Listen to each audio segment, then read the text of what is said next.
Mən düzdür, bəlkə təzadlı bir söz deyəcəm. Mən heç də şübhəm var ki, xalq məsələsi, yəni xalq seçir. İstər Amerikada, istər öndə gedən bütün ölkələrdə daima bunu deyirlər. Bəlli siyasi dairələr seçim edir. Bəli, Zelenskinin reytingi qalxıb.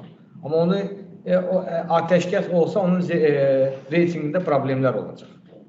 Bir qism narazı olacaq, hərbi belə deyək, siyasi dairələr Ukraynada narazı olacaq. Əgər atəşkəs pozulsa, atəşkəs olsa, onların nüfuzu da gedir, gəlirləri də gedir, siyasi nüfuzlarını da itirirlər. Ona görə Zelenski istənilən formatda mən onun üçün problem görürəm.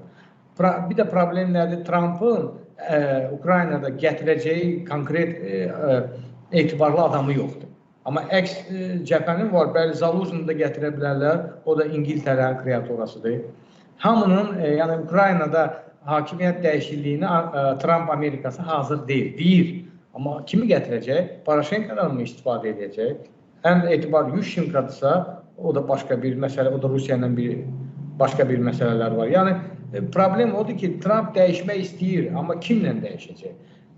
Ona görə hələ ki, mən Trump'ın planının reallaşdırmasını görmürəm. Əks tərəfin hər türlü planı var. Savaş planı da var, seçki dəyişmə planı da var. Amma Putin məsəl üçün Trump'a bu məsələdə nə kömək edə bilər? Hansı bir kandidaturaya təklif edə bilər ki, Ukraynada seçkilərdə iştirak eləsin və Ukrayna xalqı ona etibar etsin. Belə bir kandidaturanı mən görmürəm. Bəlkə var. O baxımdan ona görə mən görürəm ki, savaş davam edir. Yəni, savaş tamamlansa da bəlli problemlərdən Trump rastlaşacaq. Seçki vaxtı Trump uduzacaq. Yəni, kimi gətirəcək? Yenə də gələcək elə bir adam ki, heç də Trump'a yaxın olmayacaq. O, hələ bu məsələnin çözülməsini ona görə mən görmürəm.